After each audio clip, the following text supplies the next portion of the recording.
ഇന്ന് നമ്മൾ പരിചയപ്പെടുന്നത് 2006 ക്രിസ്റ്റഫർ നോളൻ സംവിധാനം ചെയ്ത് പുറത്തിറങ്ങിയ പ്രസ്റ്റീജ് എന്ന് പറയുന്ന ഒരു ചിത്രമാണ്. അദ്ദേഹത്തിന്റെ സിനിമകളിൽ വൺ ഓഫ് ദി ബെസ്റ്റ് ആയിട്ട് ഞാൻ കൺസിഡർ ചെയ്യുന്ന ഒരു ചിത്രം തന്നെയാണ് ഈ പറയുന്ന പ്രസ്റ്റീജ്. രണ്ട് പ്രബലമായ മെജീഷ്യൻസിന്റെ ഇടയിൽ നടക്കുന്ന ഒരു റൈവലറിയാണത്. അതായത് അവരുടെ ഇടയിൽ നീയാണോ വലിയ മെജീഷ്യൻ, ഞാനാണോ വലിയ മെജീഷ്യൻ എന്ന് കാണിക്കാൻ വേണ്ടി നടക്കുന്ന ഒരു മത്സരം. എന്നാൽ അത് തന്നെ ഒരു പരിധി കഴിയുമ്പോൾ കൈവിട്ടു പോകുന്നു. ഇവരുടെ ഒരു മത്സര ഓട്ടത്തിൽ ഇവർക്ക് എന്തെല്ലാം നഷ്ടപ്പെടേണ്ടി വന്നു, ഇവരെന്തെല്ലാം നേരിട്ടു, ഇവർക്ക് എന്തെല്ലാം അനുഭവിക്കേണ്ടി വന്നു എന്നൊക്കെ പറഞ്ഞ് ഒരുപാട് ട്വിസ്റ്റ് ആൻഡ് ടേൺസോടെ പറഞ്ഞിരിക്കുന്ന ഒരു ചിത്രം തന്നെയാണ് പ്രസ്റ്റീജ്. ഫിലിമിന്റെ സ്റ്റാർട്ടിംഗ് മുന്നിൽ ലണ്ടൻ കാണിക്കുകയാണ്. അവിടെ ആൻജിയർ എന്ന് പറയുന്ന ഒരു മെജീഷ്യൻ ദ റിയൽ ട്രാൻസ്പോർട്ടഡ് മാൻ എന്ന് പറയുന്ന ഒരു ട്രിക്ക് ചെയ്തുകൊണ്ടിരിക്കുന്നു. ഈ ഒരു മാജിക് ഷോ കാണാൻ വേണ്ടി ആ ഒരു തിയേറ്റർ മൊത്തം ഒരുപാട് ആളുകൾ ഇങ്ങനെ നിരന്നിരിക്കുകയാണ്. സാധാരണ എല്ലാ മെജീഷ്യൻസും പറയാറുള്ള പോലെ ഈ ഒരു ട്രിക്ക് സ്റ്റാർട്ട് ചെയ്യുന്നതിന് മുമ്പായിട്ട് നിങ്ങൾക്ക് എല്ലാവർക്കും ഈ ഒരു സാധനം വന്ന് ചെക്ക് ചെയ്യാന്നൊക്കെ പറഞ്ഞ് ആൾക്കാർ ചൂസ് ചെയ്യുമല്ലോ. അതേപോലെ ആർക്കെങ്കിലും വരണമെന്ന് പറഞ്ഞ് ഓഡിയൻസിനോട് ചോദിക്കുന്ന സമയത്ത് അതിൽ ഒരുപാട് പേര് കൈവെക്കുന്നുണ്ട്. അതിൽ കുറച്ചുപേരും സ്റ്റേജിലോട്ട് വരികയാണ്. ആ വന്നവരുടെ കൂട്ടത്തിൽ ബോർഡൻ എന്ന് പറയുന്ന ഒരു വ്യക്തി ഉണ്ടായിരുന്നു. അദ്ദേഹം ആദ്യം ആ ഒരു മിഷൻ എല്ലാം ആദ്യം ചെക്ക് ചെയ്ത ശേഷം മെല്ലെ നൈസായിട്ട് ആ ഒരു സ്റ്റേജിന്റെ ബാക്കിലോട്ട് അങ്ങ് സ്കൂട്ടാവുന്നു. ആ ഒരു സ്റ്റേജിന്റെ അടിയിലോട്ടും അദ്ദേഹം പോവുകയാണ്.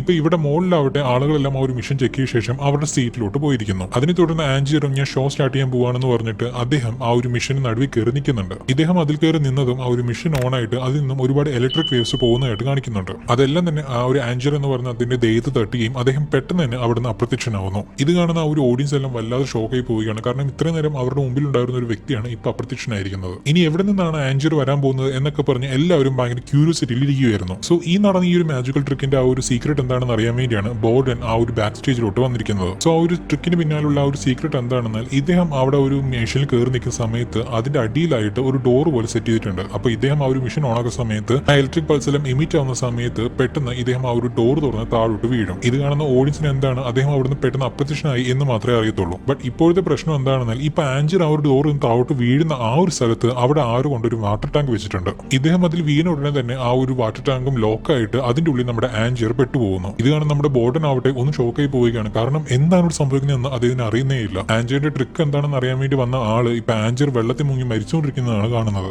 ആൻജിയർ ശ്വാസം കിട്ടാതെ എന്നെ രക്ഷിക്കൂ എന്നൊക്കെ പറഞ്ഞ് ഉള്ളി പറയുന്ന സമയത്ത് നമ്മുടെ ബോർഡനും അത് രക്ഷിക്കാൻ വേണ്ടി ശ്രമിക്കുന്നുണ്ട്. ബോർഡനും ആൻജിയറിനെ ആ ഒരു വാട്ടർ ടാങ്കിൽ നിന്ന് രക്ഷപ്പെടുത്താൻ വേണ്ടി ശ്രമിക്കുന്നുണ്ടെങ്കിൽ പോലും നടക്കുന്നില്ല. അദ്ദേഹം അതിന്റെ ഉള്ളിൽ വെച്ച് തന്നെ മരിച്ചു പോവുകയാണ്. ഇപ്പൊ ബാക്ക് സ്റ്റേജിൽ സൗണ്ട് എല്ലാം കേട്ട് ആളുകൾ വരികയാണ്. അവിടെ കാണുന്നത് നമ്മുടെ ബോർഡൻ അവിടെ നിൽക്കുന്നതായിട്ടാണ്. ഡോർ തുറന്ന് താഴോട്ട് വീഴുന്ന സമയത്ത് അവിടെ ഒരു വാട്ടർ ടാങ്ക് വെച്ച് അവനെ കൊന്നത് ഈ പറയുന്ന ബോർഡനാണെന്ന് അവിടെയുള്ള എല്ലാവരും വിചാരിക്കുന്നു. അതിനെ തുടർന്ന് പോലീസും ഇവനെ അറസ്റ്റ് ചെയ്ത് കോർട്ടിലെല്ലാം ഹാജരാക്കുകയാണ്. ഇതിന് കോടതിയിൽ വാദം നടക്കുന്ന സമയത്ത് അവിടെ ഒരാൾ വന്ന് സാക്ഷി പറയുന്നുണ്ട്. ഇദ്ദേഹം ആരാണെന്നാൽ ജോൺ കട്ടർ എന്ന് പറയുന്ന ഒരു മെജീഷ്യനാണ്. അദ്ദേഹം വന്നിട്ട് ഇന്ന പോലെ ആ ഒരു ആൻജിയർ വീഴുന്ന സമയത്ത് അവിടെ ഒരു വാട്ടർ ടാങ്ക് ഉണ്ടായിരുന്നതായിട്ടും അവിടെ ഈ ഒരു ബോർഡിനെ കണ്ടതായിട്ടെന്നൊക്കെ പറഞ്ഞ് മൊഴി കൊടുക്കുന്നു. ആൻഡ് ബോർഡൻ തന്നെ ആയിരിക്കും ആൻജിയറിനെ കൊന്നിട്ടുണ്ടാവുക. കാരണം ഇവരുടെ ഇടയിൽ ഒരു പകയെല്ലാം ഉണ്ടായിരുന്നു എന്നൊക്കെ പറഞ്ഞ് കട്ടർ പറയുന്നുണ്ട്. അപ്പൊ ഇവിടെ സാക്ഷികളും തെളിവുകളും എല്ലാം തന്നെ നമ്മുടെ ബോർഡിന് എതിരാണ്. സോ അതിനെ തുടർന്ന് കോടതിയും ഇന്നപോലെ നമ്മുടെ ആ ഒരു ബോർഡിന് മരണശിക്ഷ വിധി എഴുതുകയാണ്. അതിൽ നിസ്സഹായനായി നിന്നു പോകുന്ന നമ്മുടെ ഒരു ബോർഡിനാവട്ടെ തന്റെ മകളെ നോക്കുന്നു. അവന് മകളെന്ന് പറഞ്ഞാൽ ഭയങ്കര ഇഷ്ടമാണ്. അമ്മയില്ലാത്തൊരു കുട്ടിയാണ്. ഇപ്പൊ തന്റെ അച്ഛനും ഇല്ലാതാവാൻ പോകുന്നു. ഇതിന് ഇവഞ്ച്വലി ബോർഡിനെ ആ ഒരു ജയിലിലോട്ട് മാറ്റുകയാണ്. അങ്ങനെ ഇരിക്കെ ഇദ്ദേഹത്തിനെ കാണാൻ വേണ്ടി ഓവൻസ് എന്ന് പറയുന്ന ഒരാൾ വരികയാണ്. ഹലോ മിസ്റ്റർ ബോർഡൻ, എന്റെ പേര് ഓവൻസ് എന്നാണ്. ഞാൻ ലോർഡ് കാർലോ പറഞ്ഞു വിട്ടിട്ടാണ് ഇവിടെ വന്നിരിക്കുന്നതെന്ന് പറഞ്ഞ് ഇദ്ദേഹം പറയുന്നു. അദ്ദേഹം നിങ്ങളെപ്പോലെ തന്നെ ഒരു മെജീഷ്യനാണ്. സോ അതുകൊണ്ട് തന്നെ നിങ്ങളുടെ ട്രാൻസ്പോർട്ടഡ് മാൻ എന്ന് പറയുന്ന ഒരു ട്രിക്കിലെ രഹസ്യങ്ങൾ പറഞ്ഞു കൊടുക്കുകയാണെങ്കിൽ അദ്ദേഹം ഒരുപാട് കാശെല്ലാം തരും എന്ന് പറഞ്ഞ് ഈ ഒരു ഓവൻസ് പറയുന്നു. അതിന് ബോർഡൻ, ഹേ മിസ്റ്റർ, നിങ്ങളെന്നല്ല ഇനി എത്ര രൂപ തരാമെന്ന് പറഞ്ഞാലും എനിക്ക് ആ ഒരു ട്രിക്കിലെ സീക്രട്ട് പറയാൻ പറ്റില്ല എന്ന് പറഞ്ഞ് ബോർഡൻ പറയുന്നു. മിസ്റ്റർ ബോർഡൻ, പണത്തിന് വേണ്ടെങ്കിൽ വേണ്ട, നിങ്ങളുടെ മകളെങ്കിലും ഓർത്തിട്ട് നിങ്ങളും കൂടെ പോയി കഴിഞ്ഞാൽ ആ ഒരു കുട്ടിയുടെ അവസ്ഥ എന്തായിരിക്കും? നിങ്ങൾ നിങ്ങളുടെ ട്രിക്കിലെ സീക്രട്ട് പറയുകയാണെങ്കിൽ ലോർഡ് കാർലോ നിങ്ങളുടെ മകളുടെ കാര്യങ്ങളും ചെലവുകളും എല്ലാം തന്നെ ലോർഡ് കാർലോ നോക്കിക്കോളും എന്ന് പറഞ്ഞ് ഇദ്ദേഹം പറയുന്നു. അതിന് ബോർഡനും കുറച്ചു നേരം ആലോചിച്ചിട്ട് എനിക്ക് കുറച്ച് ടൈം വേണം, ഞാൻ ആലോചിച്ചിട്ട് പറയാമെന്ന് പറഞ്ഞ് ബോർഡൻ പറയുന്നു. അതിനെ തുടർന്ന് പോകുന്നതിന് മുമ്പായിട്ട് നമ്മുടെ ഓവൻസ് ആവട്ടെ നമ്മുടെ ബോർഡിന്റെ കയ്യിൽ ഒരു ഡയറി കൊടുക്കുന്നുണ്ട്. ഇത് ആരുടെ ഡയറിയാണെന്നാൽ മരിച്ചുപോയ ആൻജിയർ എന്ന് പറയുന്ന ആ ഒരു വ്യക്തിയുടെ ഡയറിയാണ്. ബോർഡനും ആ ഒരു ഡയറി വാങ്ങുന്നു. അതിനുശേഷം അദ്ദേഹത്തിന്റെ സെല്ലിൽ വന്നിട്ട് അത് വായിക്കാനും സ്റ്റാർട്ട് ചെയ്യുന്നു. ആൻജിയർ തന്റെ ജീവിതത്തിൽ നടന്ന എല്ലാ കാര്യങ്ങളും ആ ഒരു ഡയറിയിൽ എഴുതിയിട്ടുണ്ട്. സോ ബോർഡനും അത് വായിക്കുകയാണ്.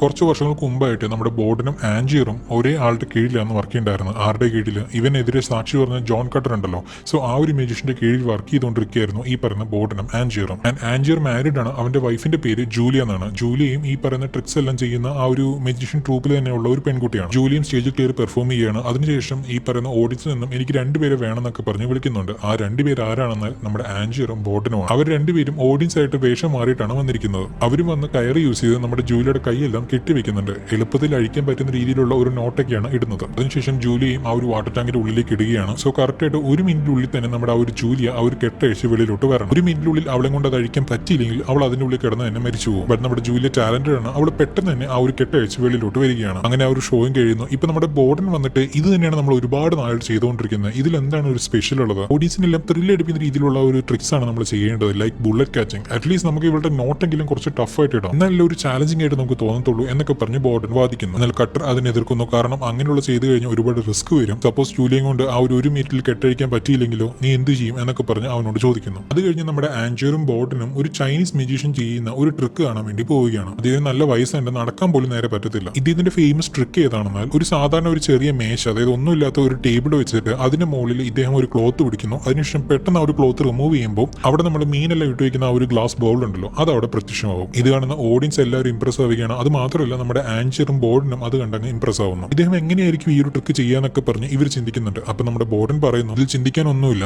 ആ ഒരു ബൗൾ അദ്ദേഹത്തിന്റെ കാലിന്റെ ഇടയിൽ അദ്ദേഹം വെക്കുന്നു. ഇതിന് ആ ഒരു ക്ലോത്ത് എടുക്കുന്ന ആ ഒരു ഗ്യാപ്പിൽ അദ്ദേഹം ആ ഒരു ബൗൾ നേരെ മേശയിലോട്ട് എടുത്ത് വെക്കുന്നു. ഇദ്ദേഹം ഈ ഒരു കാലിന്റെ ഇടയിൽ എന്തെങ്കിലും സാധനങ്ങൾ വെക്കുകയാണെങ്കിൽ അദ്ദേഹത്തിന് കൊണ്ട് നല്ല രീതിയിൽ നടക്കാൻ സാധിക്കില്ല. സോ അങ്ങനെ നടക്കാതായി കഴിഞ്ഞാൽ ഓഡിയൻസ് എന്തായാലും പെട്ടെന്ന് കണ്ടുപിടിക്കും, ഇന്നുപോലെ അദ്ദേഹത്തിന്റെ കാലിന്റെ ഇടയിൽ എന്തോ ഉണ്ടെന്ന് കണ്ടുപിടിക്കും. സോ ഈ ഒരു കാര്യം ആരും തന്നെ കണ്ടുപിടിക്കാൻ പാടില്ല എന്ന് വിചാരിച്ച് ഇദ്ദേഹം എന്താ ചെയ്തെന്ന് ചോദിച്ചു കഴിഞ്ഞാൽ നോർമൽ ലൈഫിൽ അദ്ദേഹം നടക്കുമ്പോൾ പോലും കാലിന്റെ ഇടയിൽ എന്തോ ഉണ്ടെന്ന് പറഞ്ഞിട്ട് മെല്ലെ മെല്ലെയാണ് അദ്ദേഹം നടക്കുന്നത്. സോ ഇങ്ങനെ ചെയ്യുന്ന സമയത്താണ് അദ്ദേഹം നോർമൽ ലൈഫിലും ട്രിക്ക് ചെയ്യുമ്പോഴും ഒരേപോലെയാണ് നടക്കുന്നത് എന്ന് ഓഡിയൻസ് വിശ്വസിക്കുക. ഇങ്ങനെ ചെയ്യുന്നത് പോലും ആരും തന്നെ അതിന്റെ കാലിന്റെ ഇടയിൽ ആ ഒരു ബൗൾ ഉണ്ടെന്ന് കണ്ടുപിടിക്കാനേ പോകുന്നില്ല എന്നൊക്കെ പറഞ്ഞ് ബോർഡൻ പറയുന്നു. ഇതാണ് മാജിക്. ഒരു ട്രിക്കിന് വേണ്ടി അദ്ദേഹം ഒരു ലൈഫ് തന്നെയാണ് സാക്രിഫൈസ് ചെയ്തിരിക്കുന്നത്. ഇതേപോലെ തന്നെ ജീവിതം വെച്ച് വേണം നമ്മൾ മാജിക് പെർഫോം ചെയ്യാൻ വേണ്ടി എന്നൊക്കെ പറഞ്ഞിട്ട് നമ്മുടെ ബോർഡൻ ആൻജിയറിനോട് പറയുന്നു. ഇതേക്കുന്ന ആൻജിയർ ഒന്ന് ഷോക്ക് ആവുന്നു. കാരണം അദ്ദേഹത്തിനെ കൊണ്ട് ഇന്ന പോലെ ഇതാണ് ആ ഒരു ട്രിക്ക് എന്ന് കണ്ടുപിടിക്കാൻ സാധിച്ചിട്ടുണ്ടായിരുന്നില്ല. പക്ഷെ പെട്ടെന്ന് തന്നെ ഒറ്റ നോട്ടത്തിൽ നമ്മുടെ ബോർഡൻ കണ്ടുപിടിച്ചു. അങ്ങനെ നാളുകൾ കടന്നു പോവുകയാണ്. കട്ടറിന്റെ സഹായത്തോടെ തന്നെ ഇവർ രണ്ടുപേരും ഒരുപാട് മാജിക് ഷോസ് എല്ലാം പോയി അറ്റൻഡ് ചെയ്യുന്നുണ്ട്. അങ്ങനെ ബോർഡൻ ഒരു ഷോയ്ക്ക് പോയിക്കൊണ്ടിരിക്കുന്ന സമയത്താണ് അവിടെ സാറ എന്ന് പറയുന്ന ഒരു പെൺകുട്ടിയെ അദ്ദേഹം മീറ്റ് ചെയ്യുന്നത്. അവളുടെ കൂടെ തന്നെ ഒരു ചെറിയ പയ്യനും ഉണ്ടായിരുന്നു. ദെൻ ഷോ കഴിഞ്ഞ് ആ ഒരു പയ്യന്റെ അടുത്ത് വരുന്ന നമ്മുടെ ബോർഡൻ ആവട്ടെ രണ്ട് സൈഡിലും ഹെഡ്സ് ഉള്ള ഒരു കോയിൻ അവന്റെ കയ്യിൽ കൊടുക്കുന്നു. ഈ ഒരു കോയിൻ യൂസ് ചെയ്ത് നിനക്ക് ഒരുപാട് പേര് ട്രിക്ക് ചെയ്യാൻ പറ്റും. ഇതിന്റെ സീക്രട്ട് എന്താണെന്ന് നീ ആരോടും തന്നെ തുറന്നു പറയാനേ പാടില്ല. എന്റെ ഫ്രണ്ട്സ് ആയിട്ടും ഒരുപാട് പേര് വന്ന് ഇന്ന പോലെ എടാ പറയടാ പ്ലീസ് എന്നൊക്കെ പറഞ്ഞു വരും. പക്ഷെ നീ പറയാനേ പാടില്ല. നമ്മുടെ ചുറ്റുമുള്ള ലോകം നമ്മുടെ കയ്യിൽ നിന്നും സീക്രറ്റ്സ് എടുക്കാൻ വേണ്ടി ശ്രമിച്ചുകൊണ്ടിരിക്കുകയാണ്. അങ്ങനെ നമ്മൾ എന്തെങ്കിലും സീക്രറ്റ്സ് പറഞ്ഞു കഴിഞ്ഞാൽ പിന്നീട് നമ്മളെ കൊണ്ട് ഒരു ഉപയോഗം ഇല്ലാതാവും. സോ എന്ത് നടന്നാലും നീ ഇതിനെ പറ്റി ആരോടും പറയാൻ പാടില്ല എന്നൊക്കെ പറഞ്ഞ് ആ ഒരു പയ്യനോട് പറയുന്നു. അതിനുശേഷം സാറുടെ അടുത്തൊക്കെ സംസാരിച്ചു പോകുന്നുണ്ട്. ഇവർ രണ്ടുപേരും നല്ലൊരു ഫ്രണ്ട്ഷിപ്പ് എല്ലാം ആവുന്നു. അങ്ങനെ ഒരുപാട് നാളുകൾ കടന്നു പോകുന്നു. വീണ്ടും നമ്മുടെ ജൂലിയ സ്റ്റേജിൽ ആ ഒരു വാട്ടർ ട്രിക്ക് ചെയ്യാൻ വേണ്ടി പോവുകയാണ്. ഇപ്പോഴും ആസ് യൂഷ്വൽ ആ ഒരു ഓഡിയൻസിൽ നിന്നും രണ്ടുപേര് വിളിക്കുന്നുണ്ട്. അത് നമ്മുടെ വേറെ ആരുമല്ല, ബോർഡനും ആൻജിയറുമാണ്. അവരും സ്റ്റേജിലോട്ട് വരുന്നു, കൈയും കാലൊക്കെ കിട്ടുന്നുണ്ട്. അപ്പൊ നമ്മുടെ ബോർഡൻ ആവട്ടെ ആ ഒരു സാധാരണ ഇടുന്ന നോട്ട് അല്ലാതെ കുറച്ചും കൂടെ അഴിക്കാൻ കഷ്ടമുള്ള ഒരു നോട്ട് ഇടാൻ വേണ്ടി പോവുകയാണ്. ഇങ്ങനെയുള്ള ഒരു കഷ്ടമായിട്ടുള്ള നോട്ട് ഇട്ടാലാണ് എല്ലാവരും ഭയങ്കര ത്രില്ലടിക്കാന്നൊക്കെ പറഞ്ഞ് ഇവൻ വിചാരിക്കുകയാണ്. നമ്മുടെ ജൂലിയും ഇത് കാണുന്നുണ്ട്. എന്നിട്ട് അവനെ നോക്കിയിട്ട് നീ ആ ഒരു കഷ്ടമുള്ള ആ ഒരു നോട്ട് തന്നെ ഇട് എന്ന രീതിയിൽ അവനെ നോക്കുന്നു. സോ അതിനെ തുടർന്ന് ഇവനും ആ ഒരു ഡബിൾ നോട്ട് എല്ലാം ഇടുകയാണ്. ഇതിന് ആ ഒരു ജൂലി ആ ഒരു വാട്ടർ ടാങ്കിൽ ഉള്ളിലോട്ട് പോകുന്നുണ്ട്. അത് ക്ലോസ് ആവും. ടൈമർ ഓൺ ആവുന്നു. കറക്റ്റ് ആയിട്ട് 1 മിനിറ്റിനുള്ളിൽ തന്നെ ഇവള് പുറത്തോട്ട് വരണം. പക്ഷേ ഇവൾ 1 മിനിറ്റ് കഴിഞ്ഞിട്ടും പുറത്തോട്ട് വരുന്നില്ല. എന്തൊരു പ്രോബ്ലം ഉണ്ടെന്ന് മനസ്സിലാക്കി നമ്മുടെ കട്ടർ ആവട്ടെ നേകം ആ ഒരു സ്റ്റേജിൽ കയറിയിട്ട് ആ ഒരു സ്ക്രീൻ എല്ലാം റിമൂവ് ചെയ്യുന്നു. നോക്കുമ്പോൾ അവിടെ നമ്മുടെ ജൂലിയ അതിന്റെ ഉള്ളിൽ പെട്ടുപോയിരിക്കുകയാണ്. കട്ടറും വേഗം ആ ഒരു ചുറ്റിയൊക്കെ എടുത്തിട്ട് ആ ഒരു വാട്ടർ ടാങ്ക് പൊട്ടിക്കാൻ വേണ്ടി ശ്രമിക്കുന്നു. ബട്ട് അത് പൊട്ടിച്ച് വെളിയിൽ വരുന്നതിന്റെ ഉള്ളിൽ തന്നെ നമ്മുടെ ജൂലിയ മരിച്ചു പോയിരിക്കുന്നു. ജൂലിയ മരിച്ചു പോയത് ഓർത്ത് നമ്മുടെ ആ ഒരു ആൻജിയറും ഭയങ്കരതയും സങ്കടപ്പെടുകയാണ്. അവൻ ഭയങ്കരതയും കരയുന്നു. അവളുടെ ഫ്യൂണറലും നടക്കുകയാണ്. അപ്പൊ അത് കാണാൻ വേണ്ടി നമ്മുടെ ബോർഡനും അങ്ങോട്ട് വരുന്നു. അവനെ കാണുന്ന നമ്മുടെ ആൻജിയർ ആവട്ടെ അവനോട് ചോദിക്കുന്നു നീ ഒരു നോട്ട് ഇട്ടുണ്ടായിരുന്നല്ലോ, ഏത് നോട്ട് നീ ഇട്ടെന്ന് പറഞ്ഞ് അവനോട് ചോദിക്കുന്നു. ആൻജിയർ ഐം സോറി, എനിക്ക് ഓർമ്മയില്ല, ഞാൻ ഏത് നോട്ട് ഇട്ടെന്ന് എനിക്ക് അറിയില്ല എന്ന് പറഞ്ഞ് ആ ഒരു ബോർഡൻ പറയുന്നു. ഇല്ല ബോർഡൻ എനിക്ക് മനസ്സിലായില്ല, നീ എന്ത് നോട്ട് ഇട്ടെന്ന് പറഞ്ഞ് അവനോട് വീണ്ടും ചോദിക്കുന്നു. സോറി ആൻജിയർ, ഞാൻ ഇവിടുന്ന് പോവാണെന്ന് പറഞ്ഞിട്ട് ബോർഡൻ അവിടുന്ന് പോകുന്നു. ബോർഡനും നമ്മുടെ ജൂലിക്ക് അഴിക്കാൻ കുറച്ച് കഷ്ടപ്പാടുള്ള ഡബിൾ നോട്ട് ഇട്ട് വെക്കുന്നു. അവളും വെള്ളത്തിലോട്ട് പോകുന്ന സമയത്ത് വെള്ളം തട്ടുന്ന സമയത്ത് കയറ് മുറുകുമല്ലോ, അതാണ് ഇവിടെ സംഭവിച്ചത്. അത് കാരണമാണ് നമ്മുടെ ജൂലിയും കൊണ്ട് അത് അഴിക്കാൻ പറ്റാതാവുന്നത്. തന്റെ ഭാര്യയുടെ മരണത്തിന് കാരണം ബോർഡനാണെന്ന് മനസ്സിലാക്കി അവനെ എങ്ങനെയെങ്കിലും പ്രതികാരം ചെയ്യണം എന്ന് പറഞ്ഞിട്ടാണ് നമ്മുടെ ആ ഒരു ആൻജിയറിന് തോന്നുന്നത്. അതിനെ തുടർന്ന് ഇനി മുതൽ നമ്മുടെ ബോർഡൻ അവരുടെ കൂടെ തുടരുന്നില്ല. അവൻ വേറെ സെപ്പറേറ്റ് ആയിട്ട് അവന്റെ ഷോസ് എല്ലാം ചെയ്തുകൊണ്ടിരിക്കുകയാണ്. ആളുകൾ കടന്നു പോകുന്നു. ഇവനും സാറയും കല്യാണം കഴിക്കുകയാണ്. ഇവർക്ക് ഒരു കുട്ടിയും ജനിക്കുന്നു. സാറ ഞാനിന്ന് കുറച്ച് സാധാരണ ആളുകളുടെ മുമ്പിൽ ഒരു ട്രിക്ക് ചെയ്യാൻ വേണ്ടി പോവാണ്. കുറച്ച് റിസ്കിയാണ്, പക്ഷെ ഇതുവരെ ആരും അത് ചെയ്തിട്ടില്ല. ഗണ്ണിൽ നിന്നും ഫയർ ചെയ്യുന്ന ഒരു ബുള്ളറ്റ് ഞാൻ കൈകൊണ്ട് പിടിക്കാൻ വേണ്ടി ശ്രമിക്കുകയാണ്. പക്ഷെ ബോർഡൻ ഇത് ഭയങ്കര റിസ്ക് ആണ്, നിനക്ക് എന്തെങ്കിലും പറ്റിയാലോ എന്നൊക്കെ പറഞ്ഞ് നമ്മുടെ സാറ് ഭയങ്കര വിഷമിക്കുന്നു. ഇല്ല സാറേ, ടെൻഷൻ അടിക്കേണ്ട, എനിക്കൊന്നും ആവില്ല. കാരണം ഈ ഒരു ഗണ്ണിനകത്ത് വെടിമരുന്ന് മാത്രമേ ഉണ്ടാവുള്ളൂ. ബുള്ളറ്റ് എന്റെ കയ്യിലായിരിക്കും. അപ്പൊ ആ ഒരു ഷൂട്ടിംഗ് സമയത്ത് തീപ്പൊരി വരും എന്ന് മാത്രമേ ഉള്ളൂ. അതിനുശേഷം ഞാൻ ആ ഒരു ബുള്ളറ്റ് പിടിക്കുന്ന രീതിയിൽ ആക്ഷൻ കാണിക്കും. ഇത് മൂന്നാമതൊരാൾ കാണുന്ന സമയത്ത് അയാൾ ഷൂട്ട് ചെയ്ത ബുള്ളറ്റ് ഞാൻ പിടിച്ച പോലെ തോന്നുള്ളൂ എന്നൊക്കെ പറഞ്ഞിട്ട് ഇവൻ പറയുന്നുണ്ട്. ശരി ഓക്കെ ബോർഡൻ, എല്ലാ കാര്യങ്ങളും സൂക്ഷിച്ച് ചെയ്യണം എന്നൊക്കെ പറഞ്ഞ് നമ്മുടെ സാറ് പറയുന്നു. അങ്ങനെ ബോർഡനും കുറച്ച് ലോക്കൽ പീപ്പിൾസിന്റെ മുമ്പിൽ ഒരു ഷോ എല്ലാം ചെയ്യുന്നുണ്ട്. അവൻ ഒരുപാട് ട്രിക്സ് എല്ലാം ചെയ്യുന്നു. അതിന്റെ എല്ലാം അവസാനം ഒരു ഗൺ എടുത്തിട്ട് നിങ്ങളിൽ ആരെങ്കിലും എന്നെ ഷൂട്ട് ചെയ്യൂ, ഞാൻ ആ ഒരു ബുള്ളറ്റ് പിടിക്കാം എന്നൊക്കെ പറഞ്ഞ് ഓഡിയൻസിനോട് പറയുന്നു. അതിനെ തുടർന്ന് ഓഡിയൻസിൽ നിന്നും ഒരാൾ വരികയാണ്. അവരുടെ കയ്യിലേക്ക് നമ്മുടെ ബോർഡനും ആ ഒരു ഗണ്ണ് കൊടുക്കുന്നു. എന്നിട്ട് അവൻ ബുള്ളറ്റ് പിടിക്കാൻ പോവുക എന്ന രീതിയിലൊക്കെ ഷോ ഓഫ് എല്ലാം ചെയ്യുന്നുണ്ട്. അപ്പോഴാണ് ആ ഒരു ഓഡിയൻസിൽ നിന്ന് വന്ന ആ ഒരു തോക്ക് പിടിച്ചുകൊണ്ടിരിക്കുന്നത് വേറെ ആരുമല്ല ആൻജിയർ ആണെന്ന് നമ്മുടെ ആ ഒരു ബോർഡൻ തിരിച്ചറിയുന്നത്. ആൻജിയറിനും അറിയാം അതിനകത്ത് ബുള്ളറ്റ് ഇല്ലെന്ന്. സോ അതിനെ തുടർന്ന് ഇവൻ അതിനകത്തൊരു ബുള്ളറ്റ് ഇടുന്നു. ആൻജിയറും അവന്റെ നേരെ തോക്ക് ചൂണ്ടിയിട്ട് നീ ജൂലിക്ക് ഏത് നോട്ട് ഇട്ടെന്നൊക്കെ പറഞ്ഞ് വീണ്ടും ചോദിക്കുന്നു. പറയുന്നു. അതിന് ബോർഡനും എനിക്കറിയില്ല ആഞ്ചർ എന്ന് പറഞ്ഞ് തിരിച്ചും പറയുന്നു. ടെൻഷനായ ആഞ്ചർ അവനെ ഷൂട്ട് ചെയ്യാൻ വേണ്ടി പോവുകയാണ്. അതിനുള്ളിൽ അവനെ വന്ന് ഒരാൾ തടയുന്നുണ്ടെങ്കിൽ പോലും ആ ഒരു ബുള്ളറ്റ് ബോർഡിന്റെ വിരലിൽ കൊണ്ട് ആ ഒരു വിരൽ തന്നെ മുറിഞ്ഞു പോകുന്നു. ഇത് കാണുന്ന അവിടെയുള്ള എല്ലാവരും ചിരിച്ചുകൊണ്ടിരിക്കുകയാണ്. കാരണം അവൻ ബുള്ളറ്റ് പിടിക്കാന്നൊക്കെ പറഞ്ഞിട്ട് ഇപ്പൊ ബുള്ളറ്റ് കൊണ്ട് കൈയെല്ലാം മുറിഞ്ഞല്ലോ. എവിടെ താനല്ലേ പറഞ്ഞു ബുള്ളറ്റ് പിടിക്കുന്നു, ഇപ്പൊ ഷൂട്ട് ചെയ്തപ്പോൾ എന്താ പിടിച്ചില്ല എന്നൊക്കെ പറഞ്ഞിട്ട് അവർ ഒരുപാട് കളിയാക്കുന്നു. ബോർഡിന്റെ വിരലുകൾ മുറിഞ്ഞു പോവുകയാണ്. അതിന് സാറ മരുന്നിട്ടുകൊണ്ടിരിക്കുന്നു. അവൻ ഭയങ്കര ഫ്രസ്ട്രേറ്റഡ് ആണ് നമ്മുടെ ബോർഡൻ. അത് മാത്രമല്ല സാറയോട് ബിഹേവ് ചെയ്യുന്നത് പോലും ഡിഫറെന്റ് ആണ്. ഭയങ്കര ഷൗട്ട് ചെയ്യുന്നു. ഇത് കാണുന്ന സാറയ്ക്കും ഒന്നും മനസ്സിലാവുന്നില്ല. ഇവിടെ ആഞ്ചറിനെ കാണിക്കുകയാണ്. അവനെ ഷൂട്ട് ചെയ്ത ശേഷം ഒരു ബാറിൽ നിന്ന് ഡ്രിങ്ക്സ് എല്ലാം കുടിച്ചുകൊണ്ടിരിക്കുന്നു. അവിടെ നമ്മുടെ ജോൺ കട്ടർ ഉണ്ടായിരുന്നു. അദ്ദേഹം ആഞ്ചറിനോട് നമുക്ക് രണ്ടുപേർക്കും ചേർന്ന് ഒരു ഷോ ചെയ്താൽ എന്താണെന്നൊക്കെ പറഞ്ഞ് ചോദിക്കുന്നു. ആഞ്ചറും അതിന് സമ്മതിക്കുകയാണ്. സോ ആഞ്ചറിന്റെ ഷോയ്ക്ക് അസിസ്റ്റ് ചെയ്യാൻ വേണ്ടി കട്ടർ ഒലിവിയ എന്ന് പറയുന്ന ഒരു പെൺകുട്ടിയെയും അപ്പോയിന്റ് ചെയ്യുന്നു. അതിനെ തുടർന്ന് ഇവർ മൂന്നുപേരും ചേർന്ന് ഒരുപാട് ട്രിക്സ് എല്ലാം പ്രാക്ടീസ് ചെയ്യുന്നുണ്ട്. ഒരു വലിയ തിയേറ്റർ തന്നെ വാടകയ്ക്ക് എടുത്തിട്ട് അവിടെ ഒരു വലിയ മാജിക് ഷോ തന്നെ അവർ ക്രിയേറ്റ് ചെയ്യുന്നു. ഈ ഗായ്സ് നിങ്ങളുടെ മുമ്പിൽ ഞാൻ ഒരു ട്രിക്ക് ചെയ്യാൻ വേണ്ടി പോവാണ്. ഇതിനെനിക്ക് നിങ്ങളിൽ ആരെങ്കിലും ഒരാൾ വരണം എന്ന് പറഞ്ഞിട്ട് ഓഡിയൻസിൽ നിന്നും ഒരാളെ ചൂസ് ചെയ്യുന്നു. അങ്ങനെ വരുന്നവരിൽ നമ്മുടെ ബോർഡനും ഒരാളായിരുന്നു. ബോർഡൻ വന്നിട്ട് ആ ഒരു ട്രിക്ക് മൊത്തം അലങ്കോലമാവുന്ന രീതിയിലാക്കുകയും ആ വന്ന ഓഡിയൻസിനെ കൈ മുറിയുന്ന രീതിയിലും ഇവന്റെ കൈ മുറിയുന്ന രീതിയിലെല്ലാം ചെയ്തുവിട്ട് അത് മൊത്തം വഷളാക്കുന്നു. സോ അതിനെ തുടർന്ന് ആഞ്ചറിന് ഒരു ചീത്തപ്പേര് വരികയാണ്. അത് മാത്രമല്ല ഈ ഒരു സ്റ്റേജിൽ ഇവർക്ക് തുടർന്ന് പെർഫോം ചെയ്യാനും പറ്റാത്താവുന്നു. ഇനി വേറെ അവിടെ പെർഫോം ചെയ്താലും അവർക്ക് ഇതേ ട്രിക്ക് റിപ്പീറ്റ് ചെയ്യാൻ പറ്റത്തില്ല. സോ അതിനെ തുടർന്ന് എല്ലാവരും ഇംപ്രസ് ചെയ്യുന്ന രീതിയിൽ ഇവർക്ക് പുതിയൊരു ട്രിക്ക് വേണം. അങ്ങനെ ഇരിക്കെ ഒരു സയൻസ് എക്സിബിഷനിൽ ടെസ്ലയുടെ ക്രിയേഷൻ ആയിട്ടുള്ള ടെസ്ല കോയിൽ പ്രദർശനം ചെയ്തുകൊണ്ടിരിക്കുകയാണ്. സോ അവിടെ നമ്മുടെ ആഞ്ചർ വന്ന് അതെല്ലാം കണ്ടുകൊണ്ടിരിക്കുന്നു. നോക്കുന്ന സമയത്ത് അവിടെ ആഞ്ചർ മാത്രമല്ല ബോർഡനും ഉണ്ടായിരുന്നു. ബോർഡൻ എന്തിനാണ് ഇവിടെ, അവൻ എന്തിനാ ഈ ഒരു സ്ഥലത്തിലേക്ക് വന്നതെന്നൊക്കെ പറഞ്ഞ് ആഞ്ചർ ചിന്തിക്കുന്നു. അതിനെ തുടർന്ന് അവനെ ഫോളോ ചെയ്ത് പോവുകയാണ് നമ്മുടെ ആഞ്ചർ. ബോർഡനും അവന്റെ വീട്ടിൽ പോകുന്നു. വൈഫൈ സാറയും കൂടാതെ അവന്റെ മകളുടെ കൂടെയൊക്കെ ഭയങ്കര സന്തോഷത്തോടെ നമ്മുടെ ആ ഒരു ബോർഡൻ ഇരിക്കുന്നു. ഇത് കാണുന്ന ആഞ്ചറിന് ഭയങ്കരധികം ദേഷ്യം വരികയാണ്, ഭയങ്കരധികം വെറുപ്പ് വരികയാണ്. തന്റെ വൈഫിനെ കൊന്നിട്ട് ഇവ മാത്രം ഇങ്ങനെ ഇത്ര സന്തോഷിച്ചിരിക്കുന്നതെന്നൊക്കെ പറഞ്ഞ് ഭയങ്കരധികം ദേഷ്യപ്പെടുകയാണ് നമ്മുടെ ആഞ്ചർ. ഇതിനെല്ലാം പുറമെ നമ്മുടെ ബോർഡൻ ഒരു ട്രിക്ക് ചെയ്യുന്നുണ്ട്, ഒരു കിഡിലൻ ട്രിക്ക്. അതിന്റെ പേരാണ് ട്രാൻസ്പോർട്ടർ മാൻ. സോ ആ ഒരു ട്രിക്ക് കാണാൻ വേണ്ടി വേഷം മാറി നമ്മുടെ ആഞ്ചറും ആ ഒരു ഓഡിയൻസിന്റെ കൂടെ ഒരാളായിട്ട് നിൽക്കുന്നുണ്ട്. സോ സ്റ്റേജിൽ 2 ബോട്ട്സ് ഉണ്ടാവും, ഡോറൊക്കെ ഉള്ളത്. ഇപ്പൊ ബോർഡിന്റെ കയ്യിൽ ഒരു ബോൾ ഉണ്ട്. ആ ഒരു ബോൾ അപ്പുറത്തിരിക്കുന്ന ആ ഒരു ബോട്ട്സിന് നേരെ ഇട്ട ശേഷം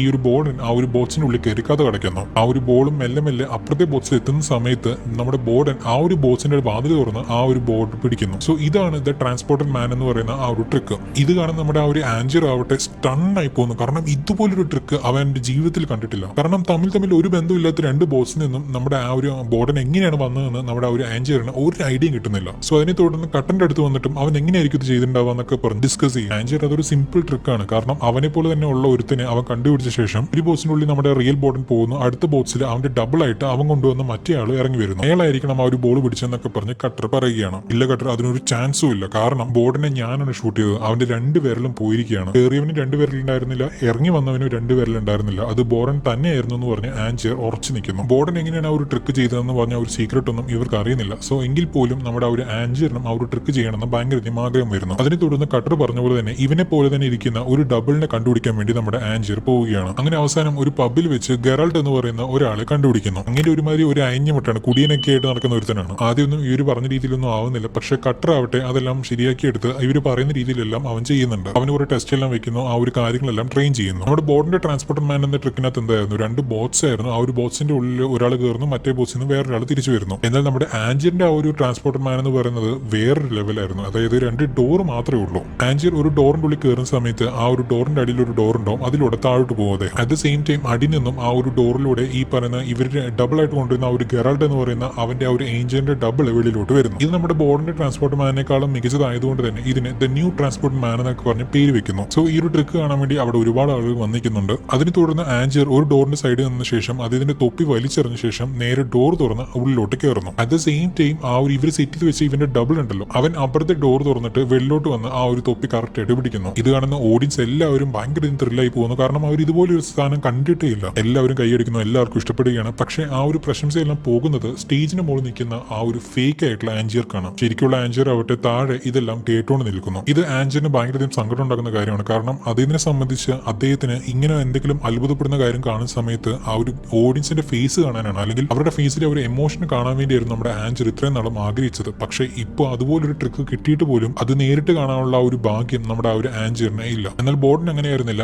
അവൻ തന്നെയായിരുന്നു ആ ഒരു ട്രാൻസ്പോർട്ടർ മാൻ എന്ന ആ ഒരു ട്രിക്ക് ചെയ്തിട്ടുണ്ടായിരുന്നു. സോ അതിനെ തുടർന്ന് അവന്റെ ട്രിക്ക് മനസ്സിലാക്കാൻ വേണ്ടി നമ്മുടെ ആഞ്ചർ അവന്റെ കൂടെ വർക്ക് ചെയ്യുന്ന ഒലിവിയ എന്ന് പറയുന്ന ആ ഒരു പെൺകുട്ടിയെ ബോർഡിന്റെ അടുത്ത് പോയി ജോലി ചെയ്യാൻ വേണ്ടി പറയുന്നു. എന്നിട്ട് അവന്റെ ട്രിക്ക് എന്താണെന്ന് മനസ്സിലാക്കി നീ എന്നോട് പറയുകയാണെങ്കിൽ നമുക്ക് ഇപ്പൊ ചെയ്യുന്നതിനേക്കാളും അടിപൊളിയായിട്ടൊരു ട്രിക്ക് ചെയ്യാന്നൊക്കെ പറഞ്ഞ് ആഞ്ചർ പറഞ്ഞ് അവളെ വിടുന്നു. പറഞ്ഞതുപോലെ തന്നെ നമ്മുടെ ഒലിവിയ നേരെ ബോർഡിന്റെ അടുത്ത് വന്ന് കൂടുകയാണ്. നമ്മുടെ ആള് പിന്നെ പറ്റ തള്ളെ പോലും വിശ്വസിക്കാത്ത ഒരു ഐറ്റമാണ്. അതുകൊണ്ട് തന്നെ നമ്മുടെ ഒലിവിയ നേരെ വന്നിട്ട് ആഞ്ചർ ആണ് എന്നെ പറഞ്ഞു വിട്ടത്, നിങ്ങളുടെ സീക്രട്ട് എല്ലാം മനസ്സിലാക്കാൻ വേണ്ടിയാണ് ഞാൻ ഇവിടെ വന്നിരിക്കുന്നതെന്നൊക്കെ പറഞ്ഞു ഉള്ള സത്യങ്ങളെല്ലാം നമ്മുടെ ബോർഡിനോട് തുറന്നു പറയുന്നു. ഇത് നമ്മുടെ ബോർഡിനും ചെറുതായിട്ട് ഇഷ്ടപ്പെടുന്നുണ്ട്. കാരണം ഇവള് ഉള്ള കാര്യങ്ങളെല്ലാം തുറന്നു പറഞ്ഞല്ലോ. സോ അതിനെ തുടർന്ന് അവളെയും അവിടെ ജോലിക്ക് വെക്കുകയാണ്. അങ്ങനെ ദിവസങ്ങൾ കടന്നു പോവുകയാണ്. ഇപ്പൊ നമ്മുടെ ആ ഒരു ആൻജിയന്റെ ദ ന്യൂ ട്രാൻസ്പോർട്ട് മാൻ എന്ന് പറഞ്ഞ ഒരു ട്രിക്ക് ഉണ്ടല്ലോ, അത് ഭയങ്കരധികം ഫേമസ് ആവുന്നു. ബോർഡിന്റെ ശരിക്കുള്ള ട്രാൻസ്പോർട്ട് മാനേക്കാളും എല്ലാവർക്കും ഇഷ്ടപ്പെടുന്നത് നമ്മുടെ ആൻജിയറിന്റെയാണ്. ആൻജിയറിനും ഒരുപാട് പ്രശംസകളെല്ലാം വരുന്നുണ്ട്. അതേ സമയം തന്നെ ഈ പറയുന്ന എന്താ പറയാ, ആരൊക്കെ ഇരുത്തേണ്ട അടുത്ത് ഇരുത്തിയില്ലെങ്കിൽ വേറെ എവിടെയെങ്കിലും കയറിയിരിക്കും എന്നൊക്കെ പറയുന്ന പോലെ ഈ പറയുന്ന ആൻജിന്റെ ഡൂപ്പായിട്ട് കൊണ്ടിരുന്ന അവനുണ്ടല്ലോ ഗെറാൾഡ്, അവനങ്ങ് ഒരുപാട് അഹങ്കരിക്കുകയാണ്. ഷോ ചെയ്യുന്ന സമയത്ത് ആവശ്യമില്ലാത്ത കാര്യങ്ങളെല്ലാം ചെയ്ത് വഷളാക്കുക. അത് മാത്രമല്ല എനിക്ക് ഈ ഷോ കണ്ടിന്യൂ ചെയ്യണമെങ്കിൽ എനിക്ക് കൂടുതൽ കാശ് തരണം എന്നൊക്കെ പറഞ്ഞ് അവനോട് പറയുന്നു. ഇവിടെ നമ്മുടെ ആൻജിയറിന് വേറെ വഴിയില്ല, കാരണം ഇതാണ് അവന്റെ മെയിൻ ഐറ്റം. അപ്പോൾ അതിനെ തുടർന്ന് ആൻജിയറും അവന് ആവശ്യമുള്ള കാശുകളെല്ലാം കൊടുക്കുകയാണ്. അങ്ങനെ എനിക്ക് ഒരു ദിവസം നമ്മുടെ ഒരു തിയേറ്ററിൽ നമ്മുടെ ആ ഒരു ആൻജിയർ ഈ പറയുന്ന ന്യൂ ട്രാൻസ്പോർട്ട് മാൻ എന്ന ആ ഒരു ട്രിക്ക് ചെയ്തുകൊണ്ടിരിക്കുന്ന സമയത്ത് ആൻജിയന്റെ ഡൂപ്പായിട്ടുള്ള ആ ഒരു ഗെറാൾഡിന് പകരം അവിടെ ഇരിക്കുന്നത് നമ്മുടെ ബോർഡനാണ്. ബോർഡൻ കറക്റ്റായിട്ട് സ്റ്റേജിന് മുകളിൽ വന്നിട്ട് ആ ഒരു തൊപ്പി എടുക്കുകയാണ്. ഇത് കാണുന്ന അവിടുത്തെ ഓഡിയൻസിനൊന്നും ഒന്നും മനസ്സിലാവുന്നില്ല. അപ്പൊ നമ്മുടെ ബോർഡൻ വന്നിട്ട് നിങ്ങൾക്ക് ഇതിന്റെ സീക്രട്ട് അറിയണ്ടേ എന്ന് പറഞ്ഞിട്ട് നമ്മുടെ ആ ഒരു ഡ്യൂപ്പ് ഉണ്ടല്ലോ അവന് കെട്ടി കയറിൽ ഇങ്ങനെ തൂക്കിയാക്കുന്നു. അതിനുശേഷം ഇത് ഒരു ഡ്യൂപ്പാണെന്നും ഈ ഒരു ആൻജിയർ പറ്റിച്ചുകൊണ്ടിരിക്കുകയാണ് എന്നൊക്കെ പറഞ്ഞിട്ട് ജിസ്നോട് പറഞ്ഞ് ഇവന്റെ ഷോ എല്ലാം സ്പോയിൽ ചെയ്തിട്ട് അവിടുന്ന് പോകുന്നു. അതിൽ ടെൻഷനാവുന്ന നമ്മുടെ ആൻജിയർ ആവട്ടെ ഒലിവിയെ കോൺടാക്ട് ചെയ്തിട്ട് അവളെ ഒരുപാട് ചീത്ത പറയുന്നു. നീ അവനെ പറ്റി എന്നോട് പറയാൻ വേണ്ടിയല്ല പോയത്, ഇപ്പൊ നീ എന്നെ പറ്റിയുള്ള കാര്യങ്ങളെല്ലാം അവനോട് പറയാനല്ലോ എന്നൊക്കെ പറഞ്ഞിട്ട് അവളെ ഒരുപാട് ചീത്ത പറയുന്നു. ആൻജിയർ നീ വിചാരിക്കുന്ന പോലെ അല്ല,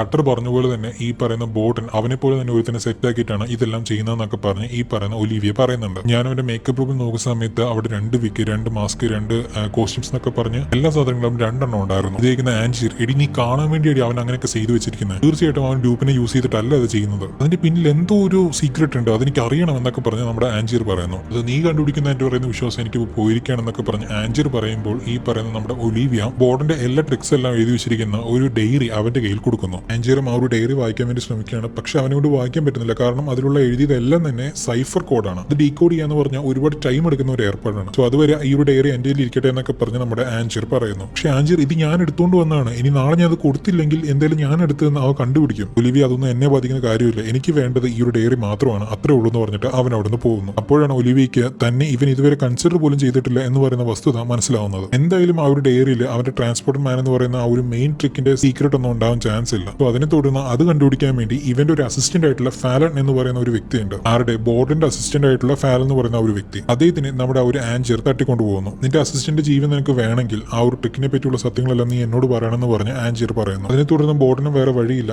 ആ ഒരു എന്താ പറയുക ട്രിക്കിനെ പറ്റിയുള്ള ഒരു ഹിന്റ് കൊടുക്കുന്നു. ഒരു പേപ്പറിൽ ടെസ്ല എന്ന് എഴുതിയിട്ട് നമ്മുടെ ആ ഒരു ആൻജിയറിന്റെ കയ്യിൽ കൊടുക്കുന്നു. നമ്മുടെ ബോർഡൻ ഈ പറയുന്ന ടെസ്ല എന്ന് പറയുന്ന ആ ഒരു സയന്റിസ്റ്റ് കണ്ടുപിടിച്ച ഒരു മിഷൻ കഴിച്ചിട്ടാണ് ഈ പറയുന്ന ട്രാൻസ്പോർട്ട് മാൻ എന്ന് പറയുന്ന ആ ട്രിക്ക് ചെയ്യുന്നതെന്ന് ആൻജിയർ മനസ്സിലാക്കുകയും തനിക്കും അതുപോലെ ഒരു മിഷൻ ഉണ്ടാക്കാൻ വേണ്ടി ആ ഒരു ടെസ്ലയെ മീറ്റ് ചെയ്യാൻ വേണ്ടി നമ്മുടെ ആൻജിയർ പോകുന്നു. അതിനെ തുടർന്ന് അമേരിക്കയിൽ ചെന്നിട്ട് നമ്മുടെ ടെസ്ലയെ മീറ്റ് ചെയ്യാൻ വേണ്ടി അദ്ദേഹം ട്രൈ ചെയ്യുന്നു. ടെസ്ലയുടെ ലാബിലേക്ക് നമ്മുടെ ആ ഒരു ആൻജിയർ പോവുകയാണ്. ചുറ്റും നോക്കുന്ന സമയത്ത് അവിടെ ഒരുപാട് ബൾബുകൾ കണ്ട് ഒന്നിലും വയറില്ല, ഒന്നും തന്നെ കണക്റ്റഡും അല്ല. ബട്ട് എങ്കിലും ഇത് കത്തിക്കൊണ്ടിരിക്കുകയാണ്. എങ്ങനെയെന്ന് ചോദിച്ചു കഴിഞ്ഞാൽ 20 കിലോമീറ്ററിന് അപ്പുറത്ത് കിടക്കുന്ന ഒരു ജനറേറ്ററിൽ നിന്നുമാണ് ഇതിന് പവർ വന്നുകൊണ്ടിരിക്കുന്നത്. മാജിക് ആണ്, കോപ്പാണെന്നൊക്കെ പറഞ്ഞ് നമ്മൾ ലോകത്തിനെ പരിച്ചുകൊണ്ടിരിക്കുന്ന സമയത്ത് ഇറ്റ്സ് ബ്ലേഡി സയൻസ് യുനോ. ആൻജിയറും ടെസ്ലയും മീറ്റ് ചെയ്ത് സംസാരിക്കുകയാണ്. അതായത് തനിക്ക് ഇന്ന പോലെ ഒരു മിഷൻ വേണമെന്നും, അതായത് ഒരു സ്ഥലത്ത് നിന്ന് മറ്റു സ്ഥലത്തേക്ക് കൊണ്ടുപോകുന്ന ഒരു മിഷൻ. ടെസ്ലയും അതിനെ സംബന്ധിച്ച് ആ ഒരു മിഷൻ ഉണ്ടാക്കാൻ സ്റ്റാർട്ട് ചെയ്യുന്നു. അങ്ങനെ അവസാനം ആ ഒരു മിഷനും നമ്മുടെ ഒരു ടെസ്ല ഉണ്ടാക്കി കഴിയുന്നു. സോ അതിനെ തുടർന്ന് അത് ടെസ്റ്റ് ചെയ്യാൻ വേണ്ടി ആ ഒരു ആൻജിയറുടെ തൊപ്പി കൊണ്ട് അതിന് നടുവിൽ കൊണ്ട് വെക്കുന്നുണ്ട്. മിഷനും സ്റ്റാർട്ട് ചെയ്യുന്നു. ആ ഒരു എന്താ പറയുക ഇലക്ട്രിക് പൾസ് എല്ലാം നേരെ ആ ഒരു ക്യാപ്പിലേക്ക് വന്ന് പതിക്കുന്നുണ്ട്. ബട്ട് എത്ര ചെയ്തിട്ടും ആ ഒരു തൊപ്പി അവിടെ നിന്ന് പോകുന്നില്ല, അത് അവിടെ തന്നെ ഇരിക്കുകയാണ്. സോ മിഷൻ കംപ്ലീറ്റ്ലി വർക്ക് ആവാതിനെ തുടർന്ന് അത് വീണ്ടും അപ്ഗ്രേഡ് ചെയ്യാൻ വേണ്ടി നമ്മുടെ ടെസ്ല തീരുമാനിക്കുന്നു. ഈ ഒരു ടൈമിനുള്ളിൽ തന്നെ നമ്മുടെ ആ ഒരു ആൻജിയർ ആവട്ടെ നമ്മുടെ ബോർഡിന്റെ ആ ഒരു സൈഫർ കോഡ് അടങ്ങിയ ആ ഒരു ഡയറി ഉണ്ടല്ലോ അതിന് ഡീകോഡ് ചെയ്ത് അത് വായിക്കാനും സ്റ്റാർട്ട് ചെയ്യുന്നു. എന്താണ് ആൻജിയർ സുഖമല്ലേ, എന്റെ ഡയറി ഡീകോഡ് ചെയ്യുന്നതൊക്കെ തോന്നുന്നല്ലോ. നല്ല കാര്യം.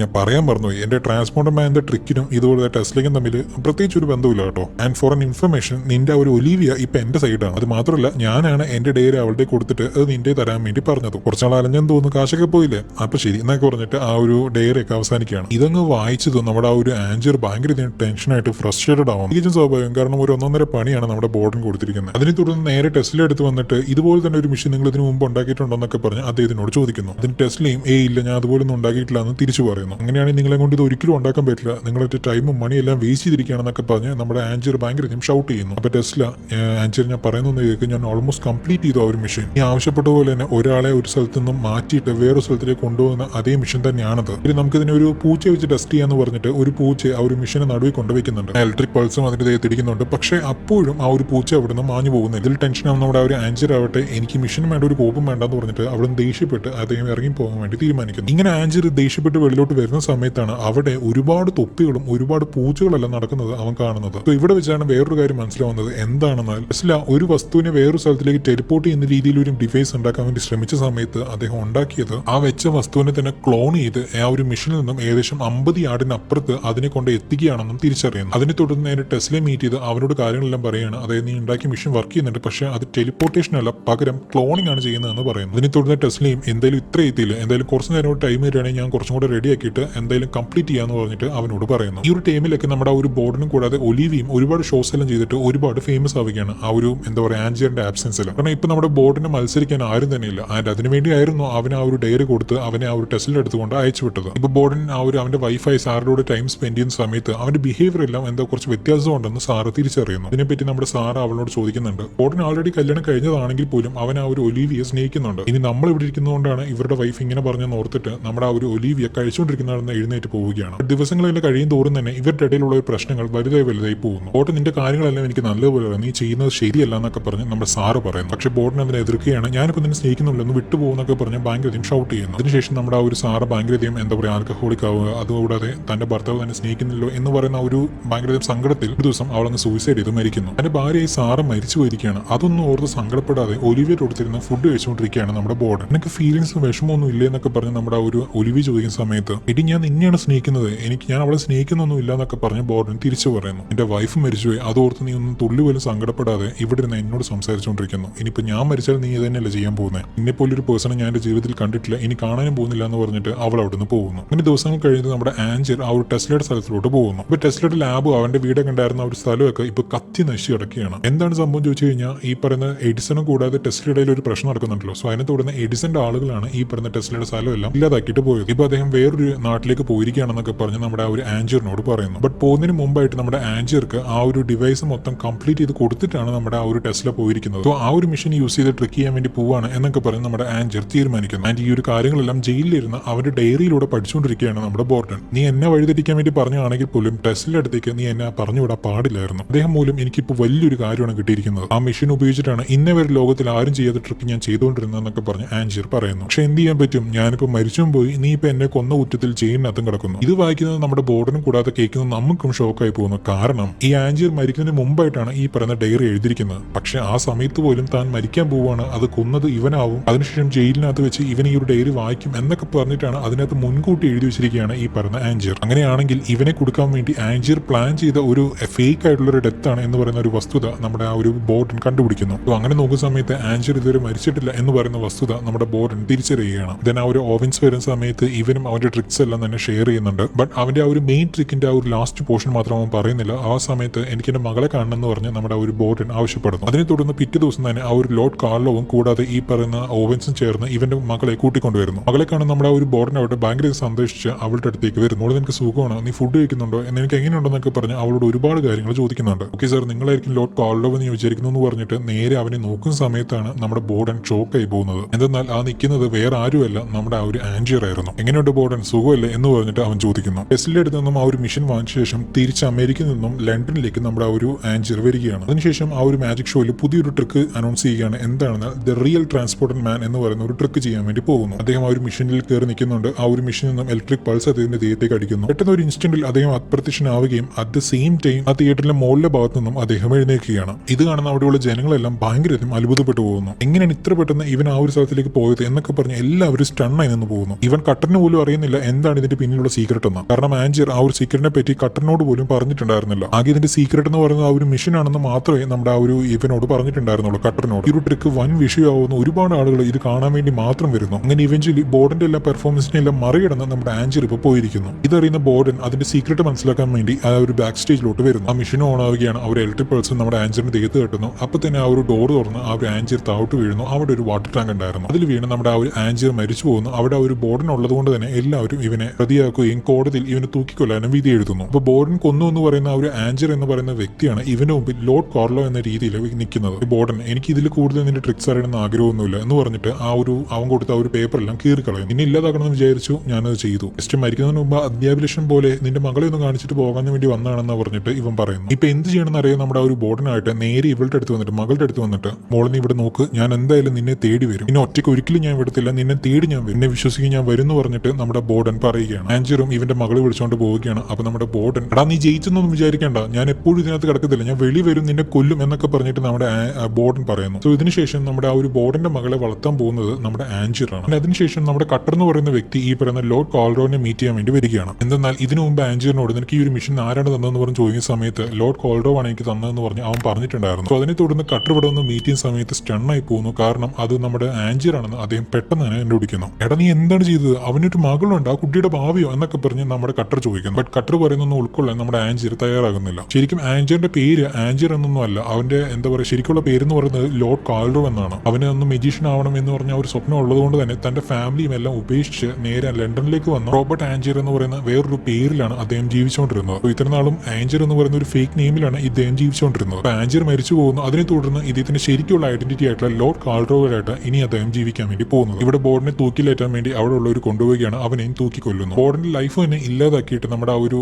ഈ പറയുന്ന ലോർഡ് കോൾഡ്രോ, അതായത് ഈ പറയുന്ന ആഞ്ചിയർ മറ്റു ഷോ എല്ലാം ചെയ്തുകൊണ്ടിരിക്കുന്ന ആ ഒരു സ്ഥലത്ത് നിൽക്കുന്ന സമയത്ത് അവനെ ആരോ ഷൂട്ട് ചെയ്യുന്നുണ്ട്. അത് ആരാണെന്ന് പറഞ്ഞ് നമ്മുടെ ആ ഒരു ആഞ്ചിയർ നോക്കുന്ന സമയത്ത് വീണ്ടും ഷോക്ക് ആവുന്നു. അത് നമ്മുടെ ബോർഡനായിരുന്നു. ഒരു ആഞ്ചിയറിന് ഷോക്കായി എന്നതിലുപരി കാണുന്നത് നമുക്ക് വല്ലാണ്ടങ്ങ് ഷോക്കായി പോയി. നീ ജയിലിരിക്കേണ്ടവനല്ലേ, നീ ഇതിനോടകം മരിച്ചിട്ടുണ്ടാവണം, നീ എങ്ങനെ ഇവിടെ നിന്നൊക്കെ പറഞ്ഞിട്ട് അവനോട് ചോദിക്കുന്നു. പിന്നീടാണ് മനസ്സിലാവുന്നത് എന്താണെന്നാൽ ബോർഡൻ എന്ന് പറയുന്നത് ഒരാളല്ല, പകരം ട്വിൻസ് ആണ്. ഇവർ രണ്ട് ബ്രദേഴ്സ് ചേരുന്നതാണ് ബോർഡൻ. നമ്മുടെ ബോർഡന്റെ ആ ഒരു ട്രാൻസ്പോർട്ടർ മാൻ എന്ന് പറയുന്ന ആ ഒരു ട്രിക്കിലെ സീക്രട്ട് എന്താണെന്ന് വെച്ച് കഴിഞ്ഞാൽ ഒരു ബോർഡൻ ഒരു ബോക്സിനകത്ത് കയറുന്ന സമയത്ത് ഇവന്റെ ബ്രദർ ആയിട്ടുള്ള വേറൊരു ബോർഡൻ മറ്റേ ഡോർ വഴി വെളിയിലോട്ട് വരും. ഇത്ര സിമ്പിൾ ആയിട്ടുള്ള ഒരു ട്രിക്കാണ്. പക്ഷേ ഇവർ ട്വിൻസ് ആയിരുന്നു എന്ന് പറയുന്ന ഒരു വസ്തുത മറച്ചു വെച്ചിട്ടാണ് ഇവർ ഇതെല്ലാം ചെയ്തുകൊണ്ടിരുന്നത്. അതായത് ജീവിതം തന്നെ ഒരു നുണയിൽ ജീവിച്ച രണ്ട് വ്യക്തിത്വങ്ങളാണ് ഇവർ രണ്ടുപേരും. ബോർഡിന്റെ കൂടെ തന്നെ ഇവന്റെ അസിസ്റ്റന്റ് ആയിട്ട് ഫാരൻ എന്ന് പറയുന്ന ഒരു വ്യക്തി ഉണ്ടാവും. അത് വേറെ ആരുമല്ല, ഇവന്റെ ട്വിൻ ബ്രദറാണ്. ആഞ്ചിയർ ഇവനെ ഷൂട്ട് ചെയ്യുന്ന സമയത്ത് ഇവന്റെ വിരലെല്ലാം മുറിഞ്ഞിട്ടുണ്ടായിരുന്നു. അതിനെ തുടർന്ന് അവന്റെ ട്വിൻ ബ്രദറിനും ഇതേപോലെ തന്നെ ആ ഒരു രണ്ട് വിരൽ അവൻ മുറിച്ചു കളയുന്നു. ഇങ്ങനെ ഓരോ കാര്യങ്ങളും അവർ നോക്കി നോക്കി ചെയ്തുകൊണ്ടാണ് ഇവരുടെ കാര്യത്തിനെ പറ്റി ആർക്കും അറിയാതെ പോയത്. എന്തൊക്കെ പറഞ്ഞാലും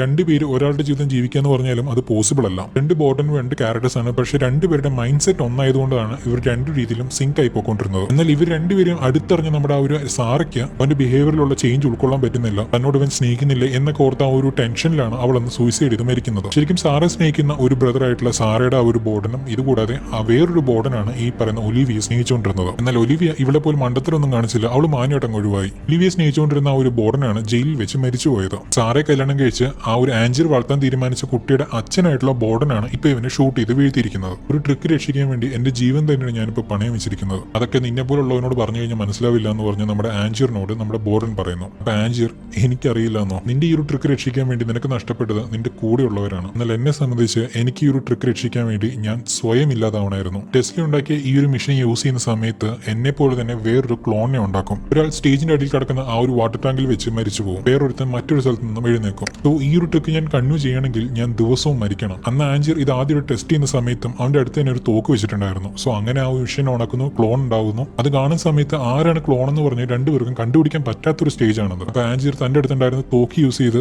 തന്റെ തന്നെ ക്ലോണിനെ ഷൂട്ട് ചെയ്ത് കൊല്ലുകയായിരുന്നു. സോ ഹൈപ്പോത്തറ്റിക്കലി സ്പീക്കിംഗ് ഈ പറയുന്ന ആഞ്ചിർ അവന്റെ ഫസ്റ്റ് സ്റ്റേജ് ഷോ എന്നാണോ ചെയ്തത് അന്ന് തന്നെ അവൻ മരിച്ചു പോയിരിക്കുകയാണ്. അങ്ങനെ ഡെയിലി മരിച്ചു ജീവിക്കുന്ന ഒരുത്തന്റെ വേദന നിനക്ക് അറിയില്ല എന്ന് പറഞ്ഞിട്ട് ആഞ്ചിറും അവിടെ മരിച്ചു പോകുന്നു. അപ്പൊ ആഞ്ചിനെ സംബന്ധിച്ച് ആ ഓഡിയൻസിന് മുമ്പിൽ ഒരു എക്സ്ട്രോർഡിനറി പെർഫോമൻസ് പെർഫോം ചെയ്യുക എന്നത് മാത്രമായിരുന്നു. ഇവിടെ ലോർഡ് കോൾഡോ ആയിട്ട് ഇവൻ മരിക്കുന്ന സമയത്ത് ഇവന്റെ കൂടെ തന്നെ ആ ഒരു ഇവന്റെ ക്ലോണിംഗ് ബോഡീസും കത്തിയാൻ വരുന്നു. അതിനുശേഷം ബോർഡൻ അവന്റെ മകളെ വന്ന് മീറ്റ് ചെയ്യുന്നുണ്ട്. ഇതിനുശേഷം ബോർഡൻ അവന്റെ മകളുടെ കൂടെ നല്ല രീതിയിൽ ജീവിക്കാൻ വേണ്ടി പോകുന്നു. ഇങ്ങനെ ഈ ഒരു ഷോട്ട് കാണിച്ചുകൊണ്ടാണ് ഈ ഒരു ഫിലിം അവസാനിക്കുന്നത്. ഇപ്പൊ at the end of the day ഈ ഒരു ചിത്രം കാണുന്ന ഓരോ ആൾക്കാരുടെ ഉള്ളിലും ഒരു ചോദ്യം ഉണ്ടാവും, ഇതിലിപ്പോ ആഞ്ചിർ ആണോ നല്ലത് അല്ലെങ്കിൽ ബോർഡൻ ആണോ ശരി? ഞാൻ പറയുവാണെങ്കിൽ രണ്ടുപേരും ചീത്ത ആൾക്കാർ തന്നെയാണ്. ഇപ്പൊ ആഞ്ചിർ അവന്റെ വൈഫായ ജൂലിയ മരിച്ചതിന് ശേഷം അതിന് പ്രതികാരം ചെയ്യാൻ വേണ്ടി ഒരുപാട് ഉപദ്രവങ്ങളെല്ലാം ബോർഡനെ ചെയ്യുന്നുണ്ട്. പക്ഷെ ബോർഡനെ കൊല്ലാൻ വേണ്ടി അയച്ചിട്ട് അവന്റെ മകളെയും കൈക്കലാക്കുന്ന അവന്റെ ആ ഒരു പ്ലാനാണ് ഈ പറയുന്ന അതിര് കടന്നത്. അതിൽ ബോർഡന്റെ ജീവിതം തന്നെ ഇവിടെ നമ്മുടെ ആ ഒരു ആഞ്ചിർ ഇല്ലാതാക്കിയിരിക്കുന്നു. അതേസമയം ബോർഡൻ ആവട്ടെ അവർ ട്വിൻസ് ആണെന്ന് പറഞ്ഞ വസ്തുത ഇതുവരെ അവർ പുറത്തു പറയുന്നില്ല. അത് ഇവരെ കൊണ്ട് ഉൾക്കൊള്ളാൻ പറ്റുമെങ്കിൽ പോലും ഇവരുടെ ചുറ്റും ഉണ്ടായിരുന്ന ആളുകൾക്ക് പറ്റുന്നില്ല. ഇപ്പൊ സാറയാണെങ്കിലും ഒലിവിയാണെങ്കിലും അതിൽ ഒരുപാട് പേര് സഫർ ചെയ്തിട്ടുണ്ട്. സാറയും കൊണ്ട് സഹിക്കാൻ പറ്റാതെ മെന്റലി ഡിപ്രഷൻ അടിച്ച് സൂയിസൈഡ് ചെയ്തു. പക്ഷെ നമ്മുടെ ഒലിവിയ സ്മാർട്ടായിട്ട് തന്നെ അവനെ അങ്ങ് ഒഴിവാക്കി അവിടുന്ന് പോയി. ഇവരുടെ ഈ ഒരു പ്രൊഫഷണൽ ആയിട്ട് നടക്കുന്ന ആ ഒരു റൈവലറിയിൽ അവരില്ലാതാക്കിയത് അവരുടെ ജീവിതം എന്നതിലുപരി അവരെ സ്നേഹിച്ച് അവർക്ക് ചുറ്റും ഉണ്ടായിരുന്ന ആളുകളുടെ ജീവിതമായിരുന്നു ഇല്ലാതാക്കിയിരിക്കുന്നത്. അതുകൊണ്ട് തന്നെ രണ്ടുപേരും നല്ലവരല്ല. ഇങ്ങനെ ഈ ഒരു ചിത്രം നിങ്ങൾക്ക് എല്ലാവർക്കും ഇഷ്ടപ്പെട്ടു എന്ന് പ്രതീക്ഷിക്കുന്നു. ഇഷ്ടപ്പെടുകയാണെങ്കിൽ തീർച്ചയായും ഒന്ന് ലൈക്ക് ചെയ്യുക ആൻഡ് സബ്സ്ക്രൈബ് ചെയ്യുന്ന കാര്യം ഒന്ന് പരിഗണിക്കുക. വീണ്ടും ഇതുള്ളൊരു വ്യത്യസ്തമായ സിനിമയായിട്ട് കാണുന്നവരെ നന്ദി, നമസ്കാരം.